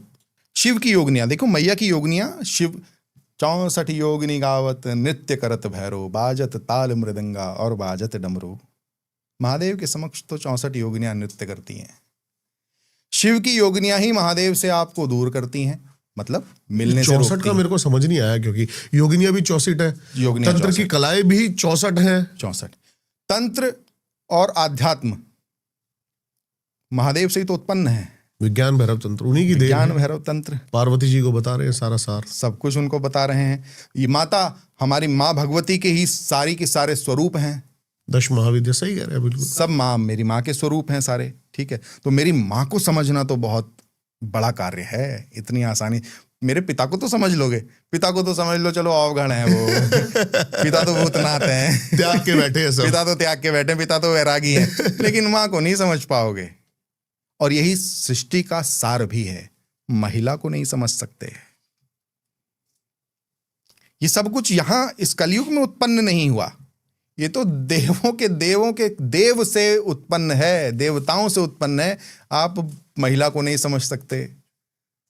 तो जब मैया पार्वती को भगवान शिव न समझ पाए, 84,000 वर्षों की कठोर तपस्या, सूखे बिल्व पत्र खाकर की गई 108 तपस्या के जन्म। बाद, 108 जन्म लेने के बाद जब महादेव उनको प्राप्त हुए, नहीं तो भगवान महादेव ने कहा ये विष्णु जी हैं, इनसे विवाह कर लो। महादेव तो चाहते नहीं थे ना, पहले तो चाहते नहीं थे। और जब महादेव ने उनको चाह लिया, जब महादेव ने स्वीकार कर लिया, उसके बाद भी मैया लड़ती रही ना, पति पत्नी की नोकझोंक, पति पत्नी की नोकझोंक। शिव शक्ति के संबंध को समझिए। तो इसलिए मैं शिव शक्ति के संबंध पे आऊंगा, लेकिन आपने 64 पूछा, तो महादेव की 64 योगनियां, उनमें से जो 9 योगनियों का स्वरूप है, जिनको अक्षणीय योगनियां कहा जाता है, जो डाकनी, साकनी, राकनी, पिसाचनी, हाकनी, हुकनी, राकनी, यक्षिणी, ये आपको महादेव से मिलने से रोकेंगी, आपको नजर लगा देंगी। अच्छा, आपको नजर दोष हो जाएगा। आप पूजन करने जा रहे हैं, गाड़ी पंचर हो जाएगी। नुकसान भी होता है सेहत का और भी आर्थिक का। आपको पता चला सुबह सुबह आप तैयार हो गए, अचानक से आपको सर में दर्द हो गया। ओह, आपको पता चला 5 बजे तो आपको मंडी में जाना है, जैसे मैं अपनी बात कर रहा हूँ, 5 बजे तो आपको मंडी में पुष्प चुनने जाना है और आपके सर में दर्द है। और पता चला आप मंडी पहुंचे, मंडी में जाम इतना, आप गाड़ी से उतर के जा नहीं सकते। ये स्थितियां आप उत्पन्न करती हैं। मंदिर में बैठने के बाद भी आपको धक्के मारती हैं कि भाग यहां से। मेरे साथ तो व्यक्तिगत घटनाएं हैं। एक गांव के मंदिर में, नाम नहीं लूंगा गांव का, मंदिर में पूजन कर रहा था बैठा। जैसी पूजन की सामग्री इत्यादि सब व्यवस्थित की, हम जैसे अपना आसन लगा के बैठे और संकल्प लेने जा रहे हैं। हमारे पंडित जी स्वस्ति वाचन करके हमको संकल्प दिला रहे हैं, और जैसे ही हम संकल्प लेके हम पूजन में मौन हो जाते, बोलते नहीं हैं। जब संकल्प एक बार हो गया तो फिर मौन हो जाएंगे। पीछे से कोई धक्का मार रहा है, ऐसे झंझोड़ रहा है हमको, मतलब हम हिल नहीं रहे हैं, लेकिन हमें ऐसा महसूस हो रहा है कि हमें कोई धक्का दे रहा है पीछे से। ठीक, हमने पीछे गर्दन घुमा के देखी तो पीछे तो महादेव की प्रतिमा लगी है। हम कहें महादेव से, मैं कहा महादेव ये क्या चक्कर है। फिर हमको समझ में आया, क्योंकि उस मंदिर में नकारात्मकताएं थी। जो शिवलिंग थे वो हिले हुए थे, मूर्तियां जो थी वो हिली हुई थी, तो इसलिए वहां नकारात्मकता थी। ये तो क्योंकि हमको वहाँ पहले पे से पूजा आभास हो गया। स्थापना ढंग से नहीं होती है, इसलिए पूजा स्थापना ढंग से ना हो, वास्तु के हिसाब से अगर पूजन ओके, मंदिर का ओके, निर्माण ना किया ठीक है। जाए, विधि विधान से ना किया जाए, और अगर पूजन करने वाला ब्राह्मण व्यभिचारी है, समझ गया। जो मंदिर में नित्य प्रति पूजन हवन करता है, संध्या और प्रातः करता है, मंदिर में नकारात्मकताएं रहेंगी। वहां नकारात्मकता थी। खैर कोई नहीं, हमने पंडित जी को कहा, मैं संकल्प दोबारा दिलाइए हमको। संकल्प दोबारा दिलाया तो फिर हमको धक्का लगाया गया। ठीक है, हम फिर महादेव से मौन होकर के कहे, हमें पता है यहाँ आपकी कोई योगिनी है, हमको पूजन से रोक रही है, लेकिन इतने सारे लोग मेरे समक्ष बैठे हैं महादेव, मुझे पूजन की स्वीकृति प्रदान करो, मुझे पूजन करने दो। अंत अपने मन में कहा महादेव को। तीसरी बार झटका नहीं लगा। पूजन हुआ और ऐसा दिव्य पूजन हुआ, पूरा गांव झूमा, पूरा गांव शिव भक्ति में झूमा। अरे मैं क्या बताऊं आपको दीपक बाबू, ऐसा पूजन हुआ और ऐसे श्रृंगार हुए, अद्भुत श्रृंगार हुए, आपको मेरे भाव से समझ जाना चाहिए कि वो पूजन कैसा हुआ होगा। सब लोगों के हाथ में श्रृंगी का धागा मैंने पकड़ा दिया। मैं कहा आप सब ऐसा सोचो कि आप महादेव का रुद्राभिषेक कर रहे हो। हमने कलावा बांधा, मोली बांधी अपनी श्रृंगी में, और वो सबको पकड़ा दी जो बाहर तक बैठे थे। मैं कहा सब इसको पकड़ लो। 4 घंटे तक सब पकड़ के बैठे रहे और पूजन हुआ दिव्य। उसके बाद हमने वहाँ के पुजारी को कहा, मैं कहा मंदिर में नकारात्मकता है, इनको मूर्तियों को सुव्यवस्थित करके रखवाओ। मंदिर का भव्य निर्माण हो गया 2 महीने बाद ही। मुझे वहां से सूचना है कि गुरुजी वो हमने करा दिया। तो हमें महादेव ने मंदिर में पूजन के लिए बुलाया ही इसलिए वहां, क्योंकि उसका जीर्णोद्धार होना था हमारे पूजन के बाद। नहीं तो वो ऐसे ही रहता, ऐसे ही रहता तो कई बार पंचर हो जाएगी गाड़ी रास्ते में जाते हुए। तो ये इस तरीके के एक्सपीरियंसेस जो हैं वो योगिनियों द्वारा ही होते हैं। अंततः फिर हमको मिलवाया किसने? हमारा वो मैसेज डायरेक्ट महादेव तक नहीं पहुंचा होगा जो हमने महादेव से कहा कि महादेव मुझे पूजन करने दो। वो वही योगिनी महादेव को कही होगी, ये बालक अच्छा है, इसे पूजन करने दो, ये भाव से आया है आपके पास। वही मैसेज पहुंचाती है, वो योगिनियां ही आपका मैसेज ट्रांसफर करती है वहां तक। इसलिए शुरू में कष्ट आएंगे, कष्ट आएंगे, बहुत कष्ट आएंगे, छील देंगे, रगड़ देंगे आपको। आप छीले जाओगे, आप रगड़े जाओगे। डटे रहो, आपको डटे रहना है, धैर्य की दवा को खाते रहना है, धैर्य की दवा खाते रहिए। लाइफ में परेशानियां हुई, जैसे कि दाम्पत्य जीवन का सवाल पूछ रहे हैं? हाँ, क्योंकि एकदम से ही साइकोलॉजिकल लोगों को लगेगा कि ये किस लाइन में जा रहा है, ये क्या कपड़े धारण कर लिए, सब कुछ छोड़ के तो नहीं चला जाएगा, वैराग्य। बहुत अच्छा प्रश्न है आपका ये, और ये बात मैंने आज तक किसी को कही नहीं। दीपक जी देखो, एक तो भक्ति मार्ग पर चलने वाला वो व्यक्ति होता है जो अपना देश छोड़कर, या देश मतलब शहर छोड़कर, अपने लोगों को छोड़कर कंदराओं में चला जाए, गुफाओं में चला जाए। एक तो होता है वो कुछ साल बाद लौटता है और दुनिया उसका स्वागत करती है बाहें फैला करके। अब ये व्यक्ति सदमार्ग पर चलने लगा। एक मेरे जैसा व्यक्ति है, इसी देश में है, इसी प्रदेश में है, इसी शहर में है, इन्हीं मित्रों के बीच है, इन्हीं शत्रुओं के बीच है, और इसी परिवार के बीच है। क्या बात है। जब ऐसा व्यक्ति परिवर्तित करता है अपना मार्ग तो कष्ट ज्यादा होते हैं। लोग आपको समझते नहीं। भी ऐसा ही व्यक्ति होता है महादेव जिसको रिहैब जाने की जरूरत नहीं है, जो सिगरेट सब पी रहे हैं, मैं नहीं पीऊंगा, नहीं है, कोई आवश्यकता नहीं है। सब कुछ छुड़वाते हैं वो आपसे, सब कुछ छुड़वाते हैं, झटके में छुड़वाते हैं। आज ये छोड़ दिया, हटाओ। आज जूता नहीं पहनेंगे, अब से हटाओ, छोड़ दिया, खड़ाऊं पहनेंगे। क्या बात है। आज से घड़ियां नहीं पहनेंगे, छोड़ दी, हटाओ। 6 करोड़ की घड़ियां बच्चे को दे दी, हटाओ। मैंने वीडियो भी डाला था उसका, एक दिन आपने देखा होगा। हाँ। सपना होता है रोलेक्स की घड़ियां लेना, मैंने हटाओ, नहीं पहनेंगे, अब छोड़ दो। मर्सिडीज में नहीं घूमूंगा। आप लोग कहेंगे बाबा बनते हैं मर्सिडीज मेरी पहले भी है मेरे पास, किंतु बाबा बनने के बाद लोगों को वो दिखने लगती है, पहले नहीं दिखती। लेकिन इसमें दिक्कत क्या है? लोग आपको, मैं वैसे तो मेरे से भी एक बंदा प्रश्न कर रहा था ये कि अरे बाबा और ये सब ये डिफेंडर में क्यों घूमते हैं? एक बात बताओ, चोर उचक के घूमे डिफेंडर में, और जो भगवान का भक्त है, भगवान का बच्चा है, वो क्या पैदल घूम? असल में क्या है, हमारी हिंदी फिल्मों ने जो जहर भर दिया ना लोगों के बीच में। भगवान का बच्चा है, भगवान से जुड़ा हुआ है, वो तो उसके लिए तो क्या ही होना चाहिए। लेकिन हमारी हिंदी फिल्मों में तो दिखाया गया कि बाबा फटेहाल है, गलत है। बाबा फक्कड़ है, बाबा भिखारी है, बाबा तो कटोरा लेके भीख मांगता है। हमारे यहाँ तो ये दिखाया गया ना, बाबा ही बलात्कारी है, बाबा ने सब कुछ त्यागा, बाबा ही बलात्कारी है, बाबा ही फकीर है, बाबा ही भिखारी है, बाबा ही सब कुछ है। हमारी फिल्मों में ये दिखाया गया। सनातन को बहुत, तो जब मानसिकता में वही भर दिया गया कूट कूट कर, अब लेकिन परिवर्तन हो रहा है। अब आप जैसा युवा वर्ग, मुझ जैसा युवा वर्ग, मैं भी युवा हूं, मेरी तजुर्बे और मेरी उम्र का, मेरे कार्यों की, मेरे एक्सपीरियंस के हिसाब से आप आकलन नहीं कर सकते, बिल्कुल सही बात है, बिल्कुल सही बात है। नहीं कर सकते। जब मैं- राहुल गांधी युवा हो सकता है तो वो 50 में 60 में युवा, सलमान खान युवा 60 में हो सकते हैं? सही बात है। तो हम नहीं युवा हो सकते क्या? बिल्कुल, है ना बिल्कुल। भाई, हम भी युवा हैं। जब हम परिवर्तित हो सकते हैं तो कोई भी परिवर्तित हो सकता है। और लोगों की मानसिकता बड़ी खराब है। लोग पूजन हवन करने वाले को सोचते हैं कि ये फटेहाल दिखे बस। गलत है ये। हम अपने कमरे में, जिस कमरे में हम लोगों से मिलते हैं बैठ के, जो हमारा पहले केबिन हुआ करता था, राजसी केबिन, जिसमें मैं अब लोगों से मिलता हूं, अपनी बैक कुर्सी पे ना बैठ करके आगे आसन पे बैठता हूं, आपने देखा होगा वीडियो में। हाँ जी। उसमें एयर कंडीशन है, उसका वातावरण बड़ा ही पॉजिटिव है और वातावरण के अनुकूलित है। मैं अगर पेड़ के नीचे गर्मी में बैठकर उपदेश देना प्रारंभ कर दूं, कितने लोग मिलने आएंगे मेरे से? 2 मिनट बैठ के दिखाएं। कोई रुमाल से हवा करेगा, कोई पसीना पूछेगा, मैं उधर से बात बता रहा हूँगा। जैसे मैया पार्वती को महादेव एक दिन पूरा तंत्र सिखा रहे थे, पूरे तंत्र विज्ञान के विषय में बता रहे थे, और मैया को उबासी आने लगी, तो महादेव ने कहा कि जाओ दोबारा जाकर मछुआरों के बीच में जाके जन्म लो, उनसे अनुशासन सीखो, उनसे एकाग्रता सीखो। ऐसे लोग मेरे सामने पसीना पूछ रहे होंगे, उनकी एकाग्रता चली जाएगी। मेरी जो बातें हैं, मेरी जो एक्सपीरियंस है, अनुभव है, पूजन के अनुभव है, उनको तो सुनेंगे नहीं वो, और फिर दोबारा आएंगे भी नहीं। अरे ये तो फक्कड़ महात्मा है, इसके पास तो बैठाने के लिए एसी भी नहीं है, बाहर बैठा है। तो व्यवस्था मेरे लिए तो है ही, व्यवस्था उन लोगों के लिए भी है जो बिल्कुल मुझसे सही। मिलने आ रहे हैं। बिल्कुल सही कह रहे हैं आप।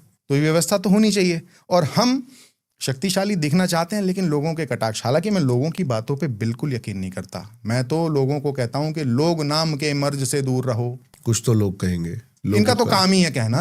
वो अपने घर के फटे हुए पेंट को नहीं देखेगा, जो जिस पे पपड़ी जमी होगी, वो पुराने पर्दों को 10 साल से जो नहीं बदलेगा, उनकी उसको चिंता नहीं होगी। वो सिर्फ आपके कर्म को देख रहा होगा, आप क्या कर रहे हो उस पर जाकर टीका टिप्पणी। मैं अपने हर पॉडकास्ट में ये लाइन जरूर कह देता हूं कि आप अपनी एक गाड़ी से उसको दिक्कत नहीं है, आपकी 2 गाड़ी से उसको दिक्कत है।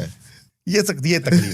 ये नहीं समझेंगे लोग, और जब तक ये समझेंगे नहीं, तब तक बदलेंगे नहीं। तब तक ये बदलेंगे नहीं, तब तक ये, मैं वो कहता हूं ना कि अगर जीवन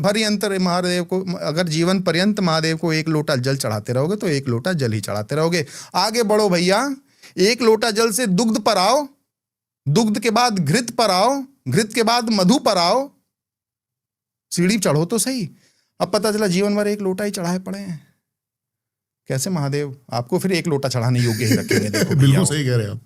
इसीलिए महादेव के पूजन 3 प्रकार से किए जाते हैं। मैं आपको बता दूं, महादेव का सात्विक पूजन होता, महादेव का तामसिक पूजन होता, महादेव का राजसी पूजन होता।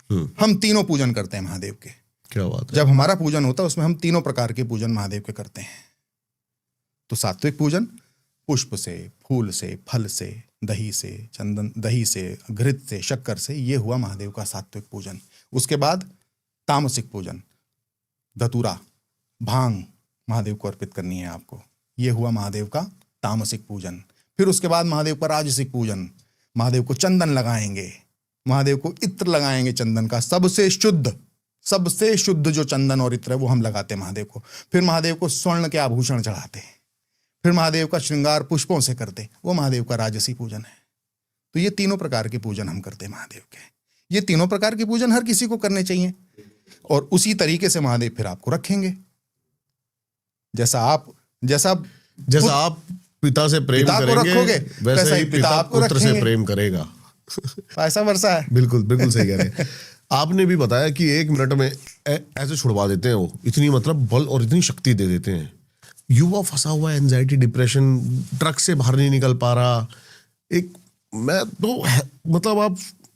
मैं अपनी क्या बयान नहीं कर सकता। मैं जब 19-20 साल के लौंडों के साथ बैठता हूं ना, तो ये लड़ रहे हैं एक सिगरेट छोड़ने के लिए। मैं देखता हूं इनको कि यार, दीपक बाबू, मैं ये सारी चीजें देख कर आया हूं, और केवल अपने देश में ही नहीं, दूसरे देशों में भी देख कर आया हूं, और इससे भी वाहियात स्थिति को देख कर आया हूं। मैंने इससे भी वाहियात स्थिति को देखा है। आपका मन जब तक वो नहीं चाहेंगे नहीं बदलेगा। वो अगर चाह लेंगे तो तुरंत बदल जाओगे। अब वो चाह लें, उसके लिए आपको कुछ करना है। वो क्या करना है वो मैं बता सकता हूं। वही बताइए आप। 3 रुद्राक्ष ले लो, रात को 1 गिलास कांच के पानी में या चांदी के गिलास के पानी में डुबो कर रख दो। कितने मुखी? 5 मुखी। 5 मुखी 3 रुद्राक्ष। 5 मुखी 3 रुद्राक्ष। सुबह पी लो उस पानी को। 41 दिन में ना मन बदल जाए मुझे कह देना, 41 दिन में मन बदल जाएगा। ड्रग्स लेते हो, चिंता करते हो, मन चिड़चिड़ा रहता है, गुस्सा करते हो, मन एकाग्र नहीं रहता, कंसंट्रेशन नहीं कर पाते, सब कुछ आ जाएगा। भक्ति भी आ जाएगी साथ में, भक्ति कॉम्प्लीमेंट्री आ जाएगी साथ में। ये सारी चीजें जाएंगी और भक्ति कॉम्प्लीमेंट्री आ जाएगी। लेकिन करना तो पड़ेगा ना कुछ। अब करोगे ही नहीं तो फिर कैसे होगा? ओम रुद्राय नमः मंत्र का जाप कर लो, किसी गुरु की आवश्यकता नहीं इस मंत्र को जपने के लिए। ओम रुद्राय नमः, ओम रुद्राय नमः 108 मनकों की माला, 108 मंत्र प्रतिदिन। रुद्राक्ष की माला पर 5 मुखी रुद्राक्ष की माला पर एक माला प्रतिदिन कर लो, बहुत है। एक ही माला कर लो, एक करोगे तो 2 भी करोगे।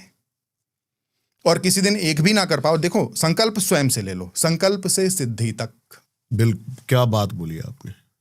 संकल्प से सिद्धि तक। मैंने रुद्राभिषेक का संकल्प लिया था, केवल और केवल रुद्राभिषेक का संकल्प लिया था, कुछ और नहीं करना था मुझे। बाकी वो अपने आप करवा देता है, बाकी वो अपने आप करवा दे, सिद्धि वो अपने आप दे देंगे आपको। तो संकल्प एक माला का ले लो और थोड़ा थोड़ा संकल्प लो। 41 दिनों तक लगातार मैं एक माला करूंगा। जिस दिन छूट जाए, ना भी हो पाए, उसका भी उपाय है हमारे शास्त्रों में। अगले दिन 2 माला कर लो, 2 दिन छूट जाए, तीसरे दिन 3 माला कर लो। वैसे तो इन पे कर्जा ही हो जाएगा बहुत ज्यादा। नहीं, फिर मैं रोक रहा हूं ना बीच में। अगर 5 दिन हो जाए तो फिर दोबारा से संकल्प लेना पड़ेगा। जितना तूने छोड़ दिया वो तेरा मटिया मेट हो गया, समझ। 5 दिन अगर लगातार छूट गया और 5 दिन के बाद तूने दोबारा संकल्प नहीं लिया तो रौरव नर्क में जाएगा। तो रौरव नर्क में जाएगा। 26 प्रकार के नर्क हैं, एक नर्क नहीं है। ऐसे हम छोटे छोटे रिचुअल्स करते रहते हैं। काफी साल पहले की बात बता रहा हूँ, 6-7 साल पहले मनाली जा रहे थे। एक दो दोस्त थे जो बहुत ज्यादा गालियां दे रहे थे। मैंने कहा यार इतनी बात बात पे गालियां। तो हमने एक रूल बनाया दिल्ली के एंड में ही कि मनाली तक जो भी गाली देगा वो 10 रुपए पेनल्टी। बहुत बढ़िया। उसमें से 2-3 दोस्त लाखों के कर्जे में आ गए थे मनाली तक। मनाली तक ही लाखों के कर्जे में थे। देखो दीपक बाबू, हम आपको अपना व्यक्तित्व के बारे में बता रहे हैं। हम ये कह दें कि हम तो 100% एकदम शुद्ध आचरण वाले व्यक्ति थे तो देखो अतिशयोक्ति होगी। कोई व्यक्ति अपनी बुराई बताता नहीं। हमारे अंदर भी 100 बीमारियां रही होंगी, 100 बिल्कुल सही बात है। उन्हीं बीमारी से लड़कर यहाँ पहुंचे हैं। 100 गलत आदतें रही होंगी। No one is perfect in this world. बिल्कुल सही कह रहे हैं आप, बिल्कुल सही कह रहे हैं, बिल्कुल। लेकिन वो चुटकियों में छूटती हैं, चुटकियों में। किसी डॉक्टर की जरूरत नहीं उनको छोड़ने के लिए, किसी रिहैब की जरूरत नहीं, कोई शरीर पे दुष्प्रभाव किसी चीज का नहीं पड़ता। सांकेतिक भाषा में बता रहा हूं, किसी चीज को छोड़ने का कोई दुष्प्रभाव आपके शरीर पर नहीं पड़ता अगर मार्ग भक्ति का चुन लिया है तो। अगर भक्ति का मार्ग नहीं तो फिर तो अस्पताल जाना पड़ेगा। भक्ति का मार्ग चुन लो, मन में ठान लो तो चुटकी में छूटती है। सब चीजें चुटकी में छूटती हैं। हम बात कर रहे थे मोदी जी और महादेव के कनेक्शन की। क्या दिलचस्प प्रश्न पूछ लिया आपने मुझसे। मोदी जी, मुझे मालूम है आप क्या प्रश्न पूछना चाहते हो। मैं आपके भावनाओं को समझ गया हूं। देश में अगर किसी ने भक्ति को स्थापित करने में सबसे बड़ा योगदान दिया है तो साल 2014 के बाद देश के माननीय प्रधानमंत्री नरेंद्र मोदी ने दिया है। ये अकाट सत्य है, इसको कोई काट नहीं सकता। चाहे कितना ही आप उनको कह लो कि कैमरा लेकर के जाते हो हर जगह, चाहे आप कितना, देखो कलयुग तो दर्शन का युग है दीपक बाबू। बिल्कुल बिल्कुल बिल्कुल सही कह रहे हैं। कलयुग दर्शन का युग ना होता तो फिर भगवान के विग्रह की आवश्यकता क्यों होती? आप हवन यज्ञ के माध्यम से भगवान का पूजन करते। आपको मंदिर में एक मूर्ति चाहिए ना, आपको एक विग्रह की आवश्यकता है ना। तो इसलिए अगर कलयुग में दर्शन ही ना होगा तो फिर कलयुग किस बात का? तो जब महादेव का पूजन मोदी जी करते हैं या रुद्र गुफा में बैठकर 36 घंटों की मौन साधना मोदी जी करते हैं, जिसका किसी को नहीं पता क्योंकि प्रोपेगेंडा कर दिया, कैमरा लेकर गए थे तो गुफा भी इन्होंने अपने आप बनाई। अरे गुफा तो वहां है ही, हम तो साक्षात गवाह हैं इस बात के। केदारनाथ जी का मौसम उस दिन बहुत खराब था। जिस दिन माननीय प्रधानमंत्री 2019 में प्रधानमंत्री बनने के बाद केदारनाथ जी पहुंचे, जहां उन्होंने शंकराचार्य की मूर्ति का भी अनावरण किया, उस दिन मौसम बहुत खराब था। हेलीकॉप्टर उतर नहीं सकता था, किंतु 5 मिनट के लिए मौसम खुलता है, उनका हेलीकॉप्टर वहां उतरता है और मौसम ऐसा साफ होता है। महादेव का पूजन करते हैं, केदारनाथ जी का पूजन करते हैं, उसके बाद मूर्ति का अनावरण करते हैं और रुद्र गुफा में जाकर, जहां बैठ नहीं सकता कोई व्यक्ति, आधा घंटा अधिकतम वहां बैठ जाए। कारण ठंडी है, बहुत बहुत ठंडी है, अत्यधिक ठंडी है। पत्थर की गुफा है, पथरीली गुफा है और केदारनाथ जी का मौसम पल पल बदलता है, पल पल। 1 मिनट पहले कुछ और है। आप गए कभी? नहीं, मैं कभी नहीं। आप कभी जाइएगा, सौभाग्य प्राप्त होगा, बुलाएंगे वो जरूर।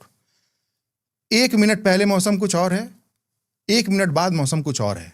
अचानक से वहां मौसम 1-1 मिनट के काल में बदलता है। मोदी जी मौन साधना करने वाले सबसे बड़े व्यक्तित्व, सनातन की धरोहर, उनको ये तमगा मिलना चाहिए कि मोदी जी सनातन में सबसे बड़ी मौन साधना करने वाले व्यक्ति, मौन साधक हैं।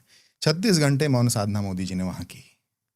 उसके बाद आप देखो, चाहे शंकराचार्य जी की मूर्ति का अनावरण करने के बाद केदारनाथ जी का पुनर्जीर्णोद्धार वहाँ हुआ, सब कुछ वहाँ दोबारा से व्यवस्थित हुई चीज़ें। काशी विश्वनाथ का आप देख लो, फिर उसके बाद महाकाल का देख लो, और अभी सोमनाथ देख लो,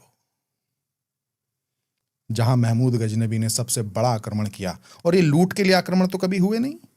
हमें तो इतिहास में ये पढ़ाया गया ना कि लूट के माध्यम से हुए, लूट के लिए हुए। नहीं, ये धर्म परिवर्तन के लिए हुए हैं। ये तो धर्म परिवर्तन के लिए हुए। ये तो जब काशी विश्वनाथ को औरंगजेब ने तोड़ा और कहा कि जनेऊ लेकर के आओ, प्रतिदिन 1000 जनेऊ चाहिए मुझे, तो ये तो धर्म परिवर्तन के लिए था ना। जब राष्ट्र का राजा महादेव का भक्त होगा तो राष्ट्र तो भक्ति करेगा ही करेगा। और राष्ट्र को सौभाग्य प्राप्त है कि नरेंद्र मोदी जैसा महादेव का भक्त उन्हें प्राप्त हुआ।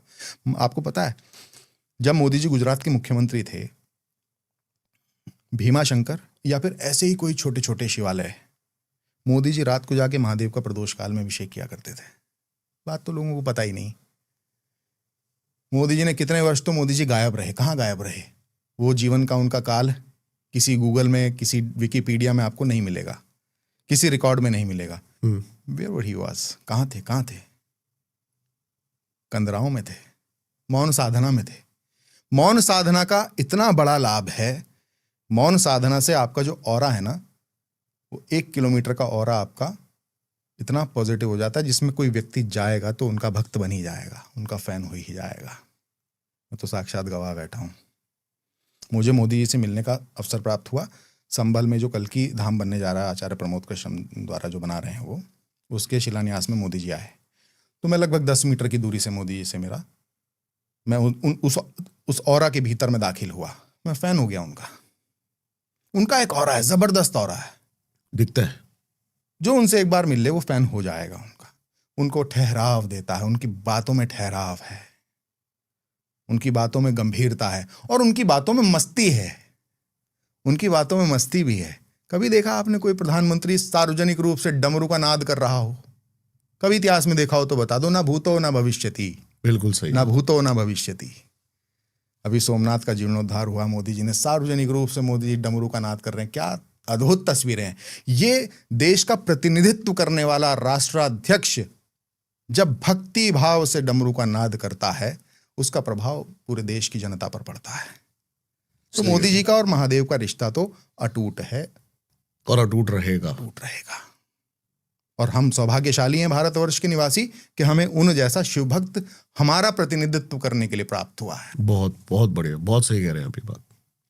गुरुजी की कुछ रील वायरल हो रही है अभी जी, जिसमें बताया जा रहा है कुंड है जी, और वहां पर हेलीकॉप्टर सिर्फ 1 या 1.5 घंटे तक के लिए रुक सकता है। गौरी कुंड नाम बताया जा रहा है। भैरवा कुंड नेपाल। वो नेपाल गौरी कुंड के नाम से चर्चित हो रहा है हर जगह। चला दिया होगा था ना, अज्ञानता थोड़ी सी और जानकारी का अभाव जो है व्यक्ति का सबसे बड़ा शत्रु। तो भैरवा कुंड है। वो भैरवा कुंड है। क्या विशेषता वो है? नेपाल में है। हाँ। नेपाल में काठमांडू पोखरा के आसपास वो एक जगह पड़ती है। वहाँ पर वो है। वहाँ कोई जा नहीं पाता। वहाँ स्थान मार्ग नहीं है जाने का। वहाँ ऑक्सीजन नहीं है, ऑक्सीजन बिल्कुल नहीं है। वहाँ साधक ही जा करके ऑक्सीजन ले सकता है, साधनाओं के माध्यम से ऑक्सीजन प्राप्त कर सकता है। वहाँ हेलीकॉप्टर की इसलिए, क्योंकि इस तरीके के जो दुर्गम स्थल हैं, यहाँ मौसम कब बदल जाए, और अगर मौसम बदल जाता है तो फिर हेलीकॉप्टर उड़ नहीं पाता है। इसलिए वहाँ हेलीकॉप्टर को परमिशन बहुत मुश्किल से मिल पाती है। वो तो नेपाल के पूर्व गृह मंत्री साथ में थे गुरुजी के, तो वो परमिशन हुई और वहाँ बैठकर गुरुजी ने साधना की। मैंने तो गुरुजी को ऐसे ऐसे दुर्गम स्थलों पर साधना करते हुए अपनी आंखों से देखा। 19 वर्ष तक मैं रहा उनके साथ, अभी भी रहता हूँ। उनका कोई विशेष लाभ? साधनाओं का तो बहुत लाभ है। साधनाओं का बहुत लाभ है। ये आध्यात्मिक साधनाएं हैं, ये तांत्रिक साधनाएं नहीं है, ये आध्यात्मिक साधनाएं हैं। मतलब हमारे प्रभु से कनेक्शन स्ट्रांग होता है। कुछ शक्तियां नहीं मिलती हैं, शक्तियां प्राप्त नहीं होती। शक्तियां आप इनको कह सकते हैं कि अगर गुरु किसी के, मेरी कमर पे भी हाथ रख दिया उन्होंने एक बार, मेरी कमर में बहुत दर्द हो गया था, मैं उठ ना पाऊं। तो वैसे ही उनके अंदर इतना बल आ जाता है, शक्ति मैंने रहती है। उनको कहा गुरुजी आप एक बार छू देंगे, मुझे मालूम है ठीक हो जाएगी। तो गुरुजी छूते नहीं जल्दी से किसी को। फिर भी मेरा पिता पुत्र का संबंध रहा, उन्होंने कमर मेरी छू दी, मैं खड़ा हो गया। मैं उठ नहीं पा रहा था बिस्तर से। तो ये शक्तियां तो मिलती हैं, किंतु अगर सच्चे गुरु होंगे तो इन शक्तियों का कभी प्रयोग नहीं करेंगे। बहुत ही विशेष परिस्थितियों में इन शक्तियों का प्रयोग किया जाता है। जैसे किसी के जीवन मृत्यु का कोई समझ गया मैं, बिल्कुल ही कोई टाइम आ गया हो, इस तरीके की कोई परिस्थिति हो, उस तरीके से। जैसे मैं तंत्र को कहता हूं, तंत्र क्या है? तंत्र वशीकरण नहीं है, तंत्र किसी का मारण नहीं है। वो अगर कोई कह रहा है तो वो बस अज्ञानता, बंडबरू है वो। मैं उसको एक शब्द गुरुजी से सीखा हूं, मैं बंडबरू है वो व्यक्ति, ठीक है, वो भटका रहा है आपको। तंत्र तो अपनी आध्यात्मिक चेतना को जागृत करने का मार्ग है। तंत्र तो ये पता करने का मार्ग है, ये ज्ञान अर्जित करने का मार्ग है कि आपको अपनी शक्ति को इधर लगाना है या इधर लगाना है। तंत्र तो आपको भक्ति मार्ग पर और आपके मार्ग को प्रशस्त करने का मार्ग है। तंत्र कुछ किसी के व्यक्तिगत लाभ के लिए, किसी के नुकसान के लिए किया गया कोई भी कार्य या कोई भी तंत्र करने वाले की दशा और दिशा को काल के गर्त में तय करता है। आपकी मैं रील्स देखता हूँ अभी, उसमें आप छोटे छोटे उपाय बताते हैं। एस्ट्रोलॉजी के पास अगर आप जाओगे ना, एस्ट्रोलॉजिस्ट के पास, तो वो ऐसे उपाय बताते हैं जिसमें घर भी बिक सकता है। लेकिन आपके उपाय मैंने देखे इतने सरल और इतने। मैं तो शास्त्रों से लेकर उपाय बताता हूँ, जो मेरे शास्त्रों में लिखे हैं, जो मेरे पुराणों में लिखे हैं, मैं तो वो उपाय बताता हूँ। तो मैंने कोई भी उपाय आज तक, जैसे मैंने एक उपाय बताया, भोजपत्र, लोगों को पता ही नहीं भोजपत्र होता क्या है। मैंने भोजपत्र का एक उपाय बताया कि भोजपत्र पर अपनी कोई भी मनोकामना लिख दो, काले पेन से लिख दो, ओम रुद्राय नमः मंत्र का जाप करके उस भोजपत्र को उल्टा, जिस तरफ आपने अपनी मनोकामना लिखी है उसको उल्टा करके शिवलिंग पे रखाएं और पीछे मुड़ के ना देखें। आपकी मनोकामना पूरी होगी एक ही बार में। एक ही बार में। क्या बात है। अब मेरे शास्त्र में तो ऐसे उपाय लिखे हैं कि आप 100 ब्राह्मणों को भोजन कराइए, 100 ब्राह्मणों को नैवेद्य कराइए, 100 ब्राह्मणों को दान करिए, लेकिन वो कोई करेगा नहीं। तो इसलिए वो उपाय मैं बताता नहीं। अच्छा, वो उपाय मैं बताता नहीं क्योंकि वो महंगे हो जाएंगे। जो सब सरल व्यक्ति कर सकते हैं, सरलता के साथ कर लें।